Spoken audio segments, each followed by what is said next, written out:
જય માતાજી, હર મહાદેવ મિત્રો. મારા જીવનના એક નવા પડાવની શરૂઆત કરી રહી છું ત્યારે જેટલા પણ લોકોએ મને શુભેચ્છાઓ આપી, મને પ્રેમ અને આશીર્વાદ આપ્યો હોય દરેકનો હું દિલથી આભાર માનું છું.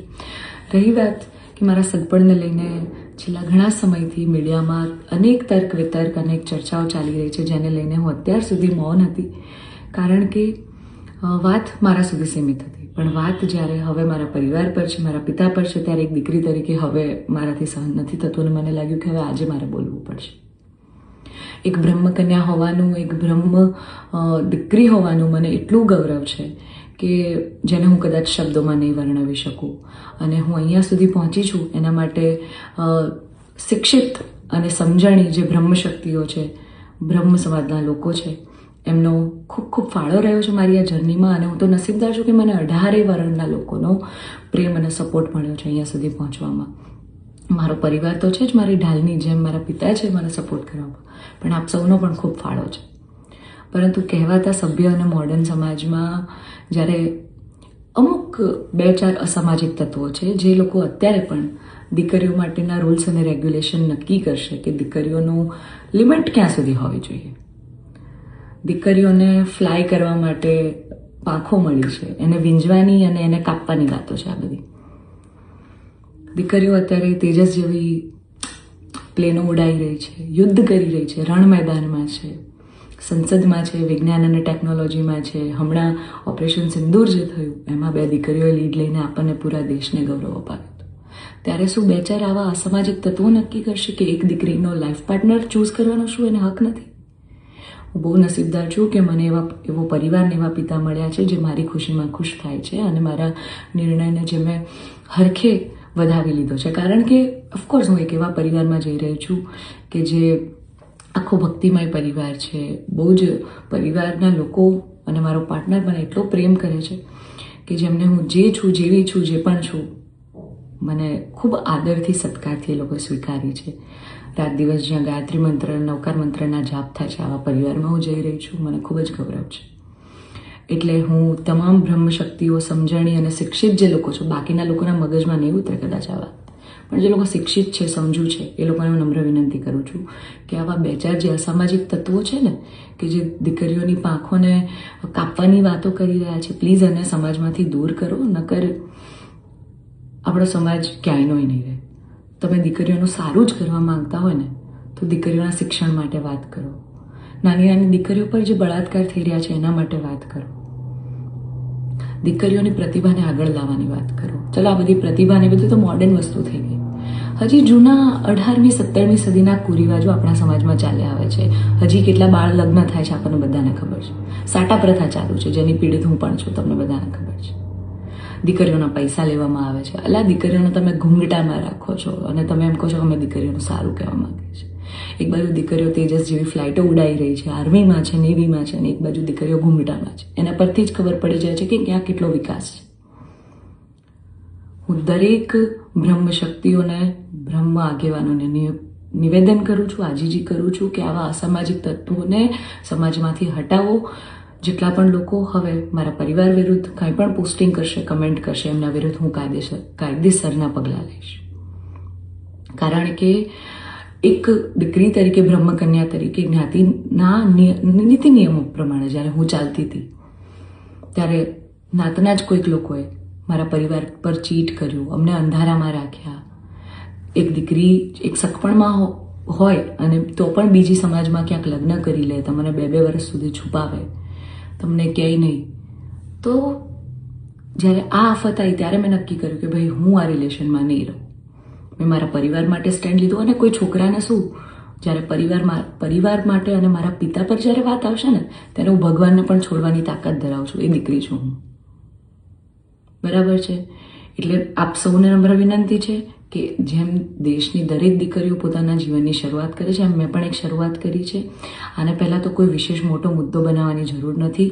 અને આવા જે અસામાજિક તત્વો છે કે આમ કરશું, નાત બાર કરશું, અરે ભાઈ, તમને 5000માં કોઈ પગાર પર નોકરી રાખવા તૈયાર નથી. તમે તમારા ઘરનું અને તમારું સંભાળો પહેલાં તો.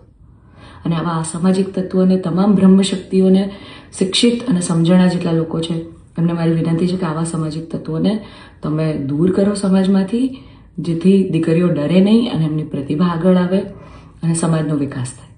જય માતાજી, હર મહાદેવ. દરેકનો હું દિલથી આભાર માનું છું. રહી વાત કે મારા સગપણને લઈને છેલ્લા ઘણા સમયથી મીડિયામાં અનેક તર્ક વિતર્ક, અનેક ચર્ચાઓ ચાલી રહી છે, જેને લઈને હું અત્યાર સુધી મૌન હતી, કારણ કે વાત મારા સુધી સીમિત હતી. પણ વાત જ્યારે હવે મારા પરિવાર પર છે, મારા પિતા પર છે, ત્યારે એક દીકરી તરીકે હવે મારાથી સહન નથી થતું અને મને લાગ્યું કે હવે આજે મારે બોલવું પડશે. એક બ્રહ્મકન્યા હોવાનું, એક બ્રહ્મ દીકરી હોવાનું મને એટલું ગૌરવ છે કે જેને હું કદાચ શબ્દોમાં નહીં વર્ણવી શકું. અને હું અહીંયા સુધી પહોંચી છું એના માટે શિક્ષિત અને સમજણી જે બ્રહ્મશક્તિઓ છે, બ્રહ્મ સમાજના લોકો છે, એમનો ખૂબ ખૂબ ફાળો રહ્યો છે મારી આ જર્નીમાં. અને હું તો નસીબદાર છું કે મને 18 વર્ણના લોકોનો પ્રેમ અને સપોર્ટ મળ્યો છે અહીંયા સુધી પહોંચવામાં. મારો પરિવાર તો છે જ, મારી ઢાલની જેમ મારા પિતા છે મને સપોર્ટ કરવામાં, પણ આપ સૌનો પણ ખૂબ ફાળો છે. પરંતુ કહેવાતા સભ્ય અને મોડર્ન સમાજમાં જ્યારે અમુક 2-4 અસામાજિક તત્વો છે જે લોકો અત્યારે પણ દીકરીઓ માટેના રૂલ્સ અને રેગ્યુલેશન નક્કી કરશે કે દીકરીઓનું લિમિટ ક્યાં સુધી હોવી જોઈએ, દીકરીઓને ફ્લાય કરવા માટે પાંખો મળી છે, એને વીંજવાની અને એને કાપવાની વાતો છે. આ બધી દીકરીઓ અત્યારે તેજસ જેવી પ્લેનો ઉડાઈ રહી છે, યુદ્ધ કરી રહી છે, રણ મેદાનમાં છે, સંસદમાં છે, વિજ્ઞાન અને ટેકનોલોજીમાં છે. હમણાં ઓપરેશન સિંદૂર જે થયું એમાં 2 દીકરીઓએ લીડ લઈને આપણને પૂરા દેશને ગૌરવ અપાવ્યું હતું. ત્યારે શું 2-4 આવા અસામાજિક તત્વો નક્કી કરશે કે એક દીકરીનો લાઈફ પાર્ટનર ચૂઝ કરવાનો શું એને હક નથી? હું બહુ નસીબદાર છું કે મને એવો પરિવાર ને એવા પિતા મળ્યા છે જે મારી ખુશીમાં ખુશ થાય છે અને મારા નિર્ણયને જે મેં હરખે વધાવી લીધો છે. કારણ કે ઓફકોર્સ હું એક એવા પરિવારમાં જઈ રહી છું કે જે આખો ભક્તિમય પરિવાર છે. બહુ જ પરિવારના લોકો અને મારો પાર્ટનર મને એટલો પ્રેમ કરે છે કે જેમને હું જે છું, જેવી છું, જે પણ છું, મને ખૂબ આદરથી, સત્કારથી એ લોકો સ્વીકારી છે. રાત દિવસ જ્યાં ગાયત્રી મંત્ર, નવકાર મંત્રના જાપ થાય છે, આવા પરિવારમાં હું જઈ રહી છું. મને ખૂબ જ ગૌરવ છે. એટલે હું તમામ બ્રહ્મશક્તિઓ, સમજણી અને શિક્ષિત જે લોકો છે, બાકીના લોકોના મગજમાં નહીં ઉતરે કદાચ આવા, પણ જે લોકો શિક્ષિત છે, સમજુ છે, એ લોકોને હું નમ્ર વિનંતી કરું છું કે આવા 2-4 જે અસામાજિક તત્વો છે ને, કે જે દીકરીઓની પાંખોને કાપવાની વાતો કરી રહ્યા છે, પ્લીઝ એને સમાજમાંથી દૂર કરો, નકર આપણો સમાજ ક્યાંયનો નહીં રહે. તમે દીકરીઓનું સારું જ કરવા માંગતા હોય ને તો દીકરીઓના શિક્ષણ માટે વાત કરો. નાની નાની દીકરીઓ પર જે બળાત્કાર થઈ રહ્યા છે એના માટે વાત કરો.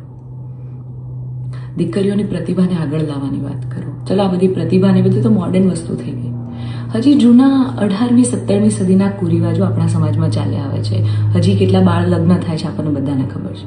સાટા પ્રથા ચાલુ છે જેની પીડિત હું પણ છું, તમને બધાને ખબર છે. દીકરીઓના પૈસા લેવામાં આવે છે. અલા, દીકરીઓને તમે ઘૂંઘટામાં રાખો છો અને તમે એમ કહો છો કે અમે દીકરીઓનું સારું કહેવા માંગીએ છીએ. એક બાજુ દીકરીઓ તેજસ જેવી ફ્લાઇટો ઉડાઈ રહી છે, આર્મીમાં છે, નેવીમાં છે, અને એક બાજુ દીકરીઓ ઘૂંઘટામાં છે. એના પરથી જ ખબર પડી જાય છે કે ક્યાં કેટલો વિકાસ છે. હું દરેક બ્રહ્મ શક્તિઓને, બ્રહ્મ આગેવાનોને નિવેદન કરું છું, આજીજી કરું છું કે આવા અસામાજિક તત્વોને સમાજમાંથી હટાવો. જેટલા પણ લોકો હવે મારા પરિવાર વિરુદ્ધ કંઈ પણ પોસ્ટિંગ કરશે, કમેન્ટ કરશે, એમના વિરુદ્ધ હું કાયદેસરના પગલાં લઈશ. કારણ કે એક દીકરી તરીકે, બ્રહ્મકન્યા તરીકે, જ્ઞાતિના નીતિ નિયમો પ્રમાણે જ્યારે હું ચાલતી હતી ત્યારે નાતના જ કોઈક લોકોએ મારા પરિવાર પર ચીટ કર્યું, અમને અંધારામાં રાખ્યા. એક દીકરી એક સગપણમાં હોય અને તો પણ બીજી સમાજમાં ક્યાંક લગ્ન કરી લે, તમને 2-2 વર્ષ સુધી છુપાવે, તમને ક્યાંય નહીં. તો જ્યારે આ આફત આવી ત્યારે મેં નક્કી કર્યું કે ભાઈ હું આ રિલેશનમાં નહીં રહું. મેં મારા પરિવાર માટે સ્ટેન્ડ લીધું. અને કોઈ છોકરાને શું, જ્યારે પરિવાર માટે અને મારા પિતા પર જ્યારે વાત આવશે ને ત્યારે હું ભગવાનને પણ છોડવાની તાકાત ધરાવું છું. એ દીકરી છું હું, બરાબર છે? એટલે આપ સૌને નમ્ર વિનંતી છે કે જેમ દેશની દરેક દીકરીઓ પોતાના જીવનની શરૂઆત કરે છે, એમ મેં પણ એક શરૂઆત કરી છે. આને પહેલાં તો કોઈ વિશેષ મોટો મુદ્દો બનાવવાની જરૂર નથી. અને આવા જે અસામાજિક તત્વો છે કે આમ કરશું, નાત બાર કરશું, અરે ભાઈ, તમને 5000માં કોઈ પગાર પર નોકરી રાખવા તૈયાર નથી. તમે તમારા ઘરનું અને તમારું સંભાળો પહેલાં તો. અને આવા અસામાજિક તત્વોને, તમામ બ્રહ્મશક્તિઓને, શિક્ષિત અને સમજણા જેટલા લોકો છે એમને મારી વિનંતી છે કે આવા સામાજિક તત્વોને તમે દૂર કરો સમાજમાંથી, જેથી દીકરીઓ ડરે નહીં અને એમની પ્રતિભા આગળ આવે અને સમાજનો વિકાસ થાય. જય માતાજી, હર મહાદેવ.